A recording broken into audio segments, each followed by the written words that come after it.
Kathleen Kennedy's retirement is yet just another rumour monger from the grifter websites and YouTube channels. Just more speculation with no credible source. If and when she does leave, absolutely nothing will change over there at Disney Lucasfilm. Dave Filoni has been destroying Star Wars canon since working on the Clone Wars before the Disney acquisition. He is currently the Chief Creative Officer at Lucasfilm, held in high regard and is revered for his knowledge of canon and the Star Wars universe. He was even consulted for shows such as Obi-Wan Kenobi and The Acolyte. The latter he actually signed off on the scripts. It was phenomenal. I mean, how can you not be excited about Acolyte? And Skeleton Crew creators stated that everything goes through Filoni. Believe it or not, Dave Filoni trained under Rian Johnson and is a fan of the Disney sequel trilogy. He was even involved in the controversial decisions concerning the character of Luke Skywalker. He's on board with everything they've done and are doing over at Disney Lucasfilm. And they even stated that they will continue to tie everything into the Disney trilogy. So ask yourself, is this the man you want to control Star Wars? You know, beyond what people get into all these debates of what's canon, what's not, and sometimes forget just the special nature of telling a good story. I've always been a bit more in the Ahsoka lives camp. And George has been very full on in the Ahsoka dies camp. I think I've said that before, if not revelation for you. Do you think Ahsoka's going to live through Clone Wars, or am I going to change continuity? You can do whatever you want. It's your show, dude. Oh, that's true. That's true. I could do that, couldn't I? Well, who knows? It's all up for grabs. This arc was the arc where it had to happen. And I knew it as soon as I read the scripts, and as soon as George sat down and we came up with the idea, I sat there and I thought to myself secretly, this episode's gonna fade out to black. I know George now. And I'm like, there's no way I can sell this to him when we watch it in rough cut. It's not gonna happen. So when he watched the rough cut for the first time, I didn't put it on there. I didn't put it on there. I didn't put it on there. I didn't put it on there. We're trying to create a diverse range of characters, especially female characters that are strong, that are independent. When you look at Rey, on The Force Awakens, she's a female lead in a whole new chapter of the Star Wars saga. We haven't done a movie for 10 years, and here comes a Star Wars film, and here comes Rey. And what is it? Is it Panic in the Streets? Oh my gosh, a female lead in a Star Wars movie. And then the trailer for Rogue One comes out, and it's another female lead. Oh my gosh. How unfair. Well, too bad. Oh well. Maybe there are more coming. I don't know.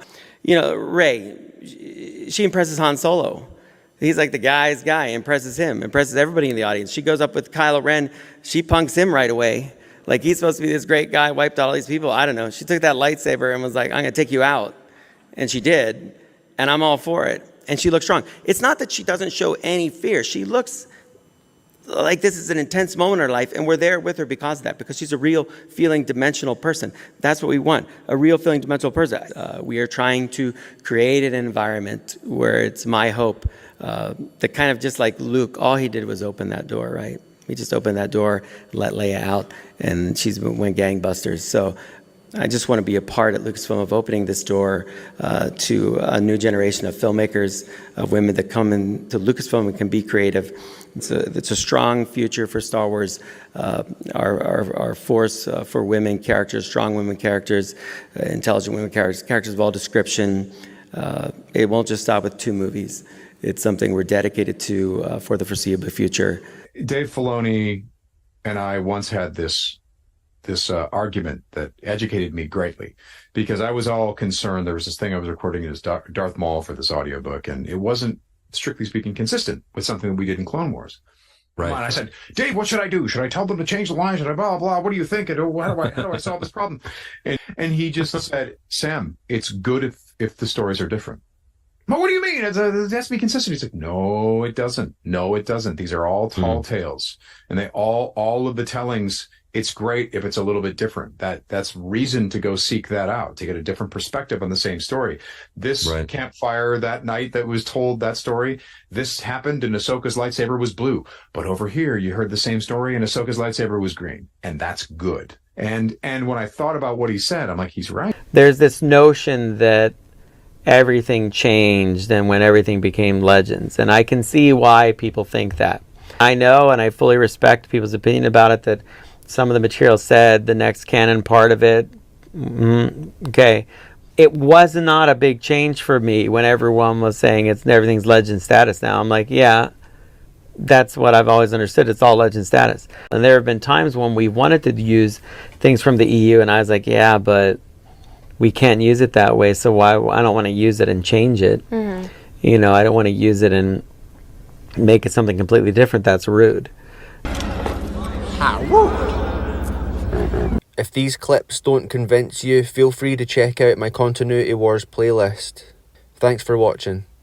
So how many characters of that Star Wars family exist today? Well, today there's over 5,000 characters. It's very big, and you know, we have lots of novels, lots of comic books, lots of games, and the movies and TV series, and you know, there's a whole world of Star Wars now that didn't exist. The original saga was about the father, the children, and the grandchildren. And I mean, that's not a secret to anybody. It's even in the novels and everything. I always said I wasn't going to do any more, and that's true, because I'm not going to do any more. But that doesn't mean I'm unwilling to turn it over to Kathy to do more.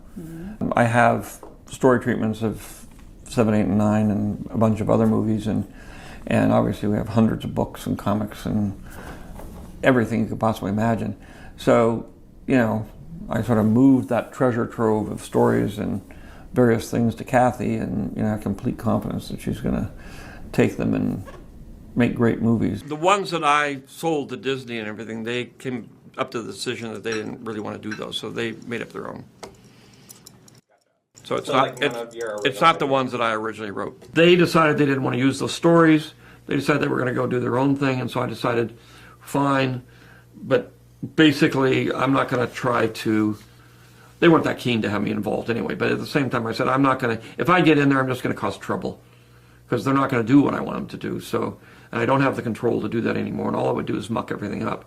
So I said, okay, I will go my way, and I'll let them go their way. I loved them, I created them, I'm very intimately involved in them, and obviously to and sell you them sold off, them. I sold them to the white slavers that take these things and Okay, but I mean, I've kind of lost control of Star Wars, so it's going off in a different path than what I intended. But the first 6 are very much mine and my philosophy. And I think that philosophy sort of goes beyond any particular time, because it's based on history, it's based on philosophy, it's based on a lot of things. Then they started other ones when I sold the company, and they, you know, a lot of those ideas that were in there sort of got lost